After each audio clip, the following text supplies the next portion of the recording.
પદ્ધર ગામને smart village બનાવવાની name સાથે લોકો કરશે મતદાન। Story report by Vijaysinh Sodha, Bhuj, Kutch. મારું નામ જીગર સુરેશભાઈ ખુંગલા, ગામ પદ્ધર। અત્યારે ચૂંટણીનો જંગ જામ્યો છે, તો અત્યારે આપણે વાત કરીએ સરપંચની, તો આપણા મેપા બાપા ઉમેદવાર છે પદ્ધર ગામના। મેપા બાપાની વાત કરીએ તો મેપા બાપા અત્યારે ગમે ત્યાં જાય, ગમે તે વિભાગમાં જાય તો એનું કામ બોલે છે। અત્યારે ગામની અંદર અમને મત માગવાની જરૂર નથી, એમ જ કહે છે તમારું કામ બોલે છે। અને અત્યારે શિક્ષણ વિભાગમાં જુઓ, તમે રોડ રસ્તામાં વિભાગમાં જુઓ, તમે ગમે તે વિભાગમાં જુઓ, મેપા બાપાનું કામ બોલે છે। મારું નામ અરવિંદભાઈ કાનાભાઈ ખુંગલા, ગામ પદ્ધર। અત્યારે જ્યારે ચૂંટણીના પડઘમ વાગી રહ્યા છે, લોકશાહીનો મોટો પર્વ એ ચૂંટણી કહેવાય આવી રહ્યો છે, ત્યારે એની કાર્યકર્તાઓ પૂરજોશમાં તૈયારી કરી રહ્યા છે। ને અત્યારે અમારા ઉમેદવાર મેપા બાપા છે, તો મેપા બાપાનું હું વિકાસના કાર્ય આગળના 20 વર્ષમાં એની હું તમને એક ખાલી ઉદાહરણ તરીકે સમજાવું। અને ગામમાં તો ખૂબ વિકાસના કાર્યો કર્યા જ છે, એમાં કોઈ બેમત નથી।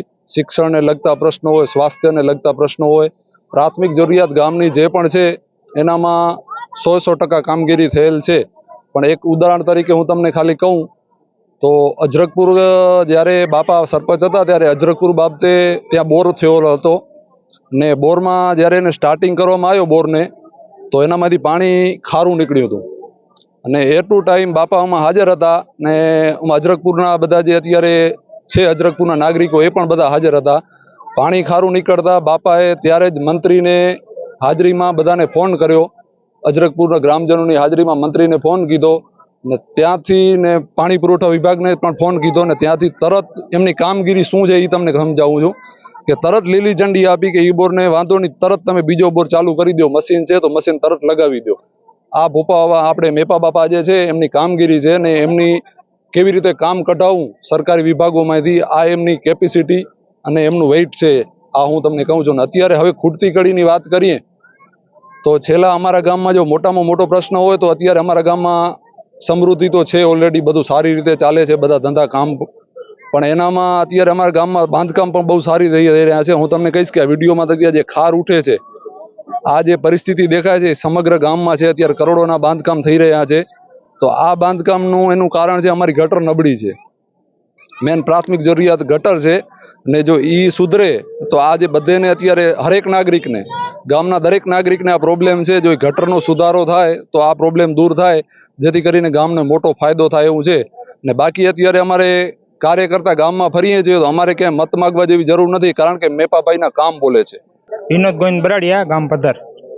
તો માહોલ ત્યાં જોવા જાય તો જે સરપંચની જે ખૂટતી કડી છે એ પૂરવા માટે મેપાભાઈ જે ફોર્મ ભર્યું છે એ એકદમ યોગ્ય છે। એમ ભૂતકાળના જે મેપાભાઈએ કાર્યો કર્યા છે એ આખું ગામ જોઈ રહ્યું છે, અને ગામમાં દેખાય પણ છે એમ પહેલાં જે કરેલા છે એ અનુભવ છે। એમ જે ગામને મેન જરૂરિયાત છે જે ગટર, પાણી અને રસ્તાની, હા એ જરૂરિયાત મેન ગામની છે। એમ વિશ્વાસ પૂરેપૂરો છે એમ જીતે એવો માહોલ છે, સારો છે, પ્રજા જાગૃત છે, અને લોકશાહીનું પર્વ આવ્યું છે ત્યારે પબ્લિકમાં એક ઉત્સાહ છે, અને સમગ્ર લોકો મતદાન કરવા માટે 22 તારીખની રાહ જોઈ રહ્યા છે કે 22 તારીખના અમે કોઈક શુભ કાર્ય કરવા જઈ રહ્યા છીએ, એવું અત્યારે અમે ગામનો માહોલ જોતા અનુભવી રહ્યા છીએ। વહીવટદારે તો જે કર્યું એ કર્યું, પણ હું તમને એ જ કે 3 વર્ષ વહીવટ કરતા આગલી જે 5 ટર્મની જે અમારી સરકાર હતી, અમારા ગામમાં જે પંચાયત હતી, એની ક્યાંક અધુરાશોના કારણે ગામમાં ઘણું કામ પેન્ડિંગ રહી ગયું છે, 3 વર્ષની છેલ્લા 8 વર્ષથી। અને મને એક વસ્તુ યાદ આવે કે છેલ્લા 3 વર્ષને 8 વર્ષથી પણ કાંઈ કામ નથી થયું। હા, કામ થયા છે, પણ એવા કામ થયા છે જ્યાં ગટર નથી એના ઉપર રોડ બનાવી દેવામાં આવ્યો હોય, એટલે ગટર નીચે ઉભરાઈ રહી। ને પ્રાથમિક જરૂરિયાત એવી હોવી જોઈએ કે પહેલાં ગટર લાઈનનું કામ રિપેર થાય અને પછી રોડ બને, એટલે કોઈ એમ કહેવાય કે કોઈ પણ જાણકારી વગરના કામ ગામમાં થયેલા છે 8 વર્ષમાં, એના કારણે પબ્લિકે આ છેલ્લા 8 વર્ષથી દુઃખી અને હેરાન છે। દુરુપયોગ તો ના, કામ નીચે ગટરનું કામ થયું નથી, તો એ બધી, અને એના કારણે થઈ અને અમારી આખી ટીમે એવું વિચાર્યું કે અમે કોઈ એવા અનુભવી વ્યક્તિને ગામમાં લઈ આવીએ કે જેને વર્ષોનો શાસનનો અનુભવ હોય, જે પોતાના સારા સ્વભાવના કારણે તાલુકા પંચાયતમાંથી, જિલ્લા પંચાયતમાંથી, રાજ્ય સરકારમાંથી અને ભારત સરકારમાંથી સારી એવી ગ્રાન્ટો લઈ આવે।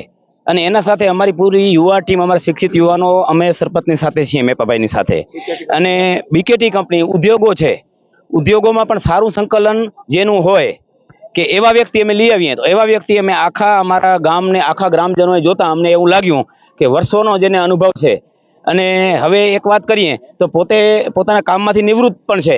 તો અમે બધે એવું વિચાર્યું કે 5 વર્ષ એમને હવે ગામની સેવા કરવા દેવી જોઈએ અને 5 વર્ષ અમને એવું લાગશે જો મેપાભાઈ આવશે તો આ ગામમાં જે પણ અધૂરી કડીઓ હોય એ પૂરી થશે. એટલે આખા ગામે અમે નક્કી કરી અને મેપાભાઈને સરપંચ પદના ઉમેદવાર બનાવ્યા છે. એના સંદર્ભે અમે સરકારના જે કાર્યક્રમો આવે છે, કૃષિ મહોત્સવ છે કે લોક જાગૃતિ મેળો છે, શાળા પ્રવેશોત્સવ છે, એ અમારા માધ્યમથી અમારા દ્વારા અને સરપંચની અમારી ટીમ દ્વારા આ ઉત્સવો અને સરકારના જેટલા પણ કાર્યક્રમો છે અમારા ગામ લેવલે અમે કાર્યક્રમો કરી, એના પ્રોગ્રામ કરી, એના કેમ્પ રાખી અને માણસોની જાગૃતતા કરવામાં આવશે.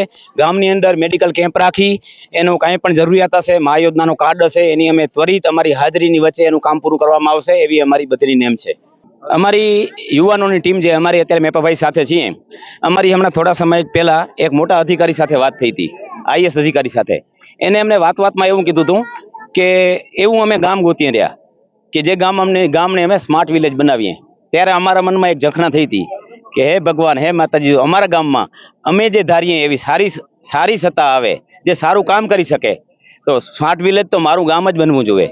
તો આવનારા સમયમાં પધર સ્માર્ટ વિલેજ બનશે, એને આ કચ્છ અને ગુજરાત જોશે. અમારા યુવાનોની ટીમ જે બહુ શિક્ષિત છે અને મેપાભાઈનો બહુ અનુભવ છે. એટલે અમારી ટીમનો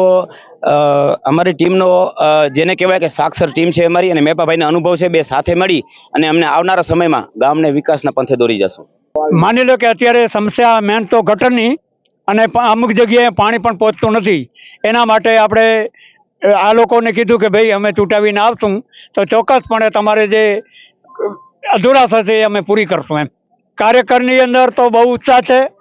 રાત દિવસ તનતોડ બધા મહેનત કરે છે અને એની મહેનત રંગ લાવે એવું મને લાગે છે. એમ માની લો કે મારા વખતમાં 2007 થી 17 સુધી જે કામ થયા છે એ કામ મેં અધરપુરમાં પણ સ્કૂલો નવી બનાવ્યું, બોરબંધ બનાવ્યા, રોડ પણ બનાવ્યા અને પદ્ધરની અંદર તમામ સ્કૂલો નવ્યું, બેંક અને તમામ સુવિધા એ છેલ્લા 5 વર્ષમાં કામગીરી બહુ નબળી થઈ છે. એમ હમણાં કારણ કે પદ્ધર અને અધરપુર, કાલે અધરપુરની મુલાકાત લીધી અને પદ્ધર ગામની અંદર અમારા પક્ષનો પૂરી મહેનત છે, તનતોડથી મહેનત કરે છે.